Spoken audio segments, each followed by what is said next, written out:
Welcome to a new video lesson series of the Catalan Society. As demanded on Facebook, I will do a short lesson series about the use of a backsword or broadsword together with this Basket-Hilted Parry Dagger and together with the buckler. So both weapons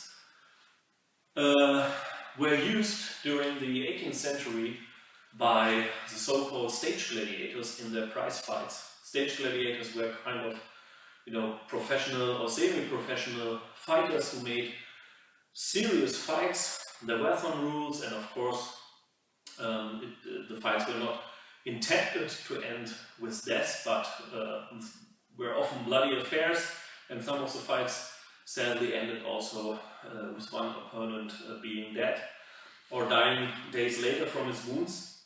And these stage gladiators, as we can see an example in the manuscript of James Miller, they still used the buckler, which is more considered a medieval weapon, and they used the basket-hilted parry dagger.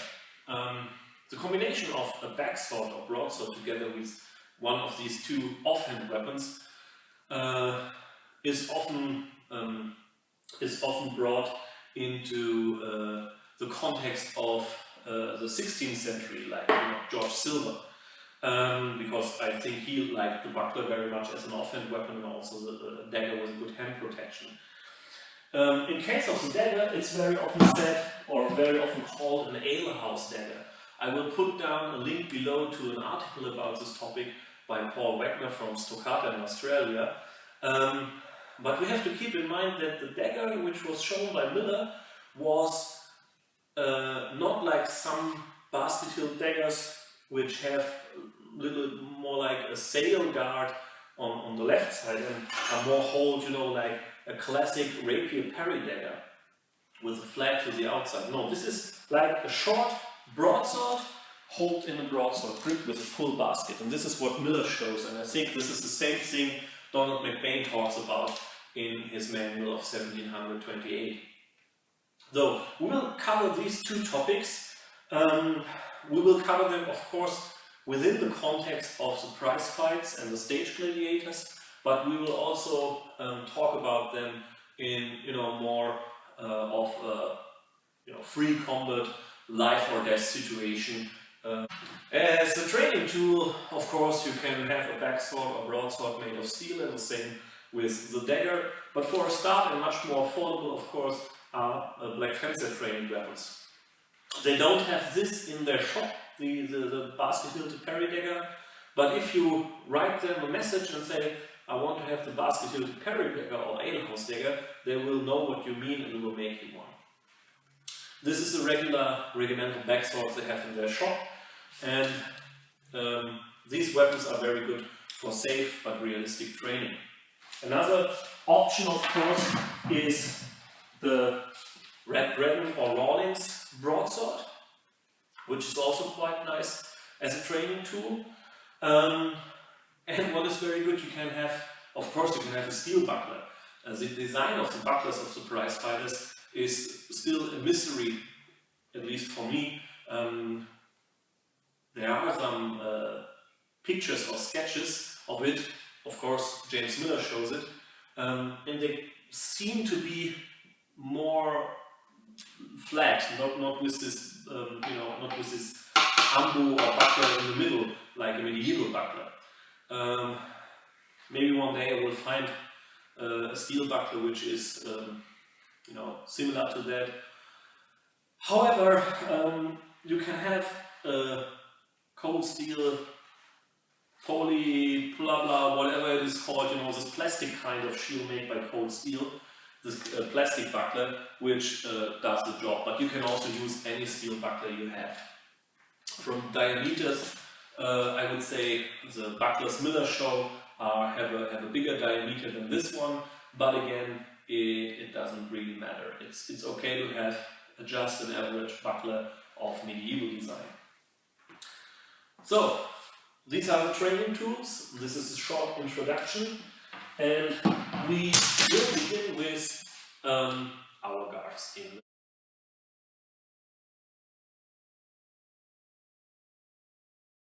Well, the first thing I want to talk about is our guards. The basic guard with a backsword and the Basket-Hilted Dagger is kind of a double outside guard, as described by McBane and shown by Miller. You stand in your basic broadsword stance, but a little bit with your rear foot a little bit more to the left. So the line of defense goes in between your both legs. You hold your broadsword in the proper outside guard with a point a little bit more upwards. And as you can see, my hips are already turned a little bit more to the front than compared to standing very narrow with a single broadsword, because now I bring my dagger forward. The dagger is in front of the sword. This is very important, and when we talk about the parries, I will also tell you why. So the dagger is in front of the backsword. So this is our double outside guard, which we use with broadsword and dagger. The same basic stance and outside guard is used with a buckler, but now my shield arm is more extended, okay, and I don't cross my buckler and my broadsword. And from here, you work around the buckler as Donald McBane describes it. So this is the basic stance, an outside guard with backsword and buckler. With the dagger, McBane describes also a guard where he says that you hold your dagger above your brow or at eye level or something like that. And this is a little bit like a hanging guard with the dagger here. Okay, so you have your dagger here or crosswise here.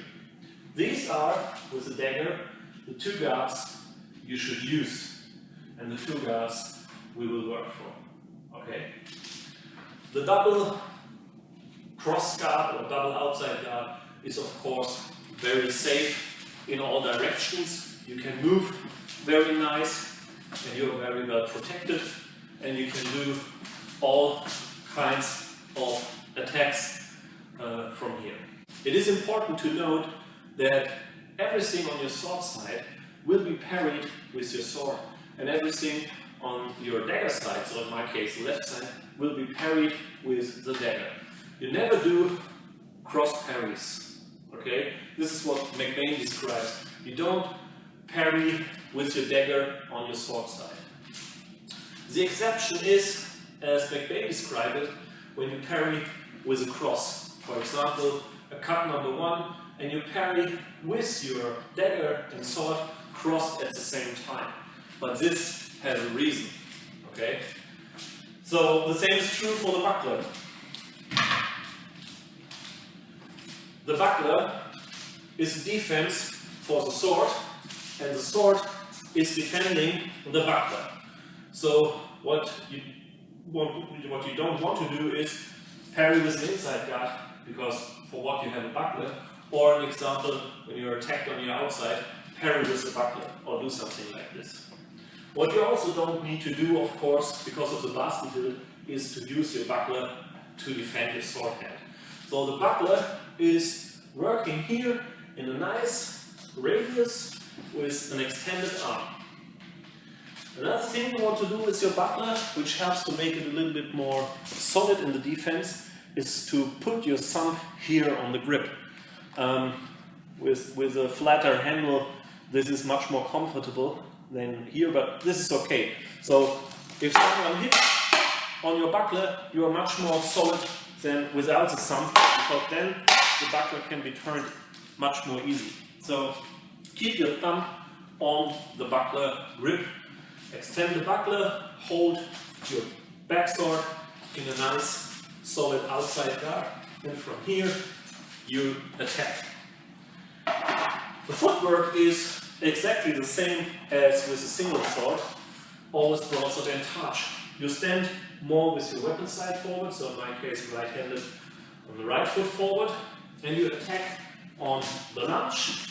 You can advance, you can retreat, you can use the traverse to both sides, and of course in defense you can also flip, and you can also shift.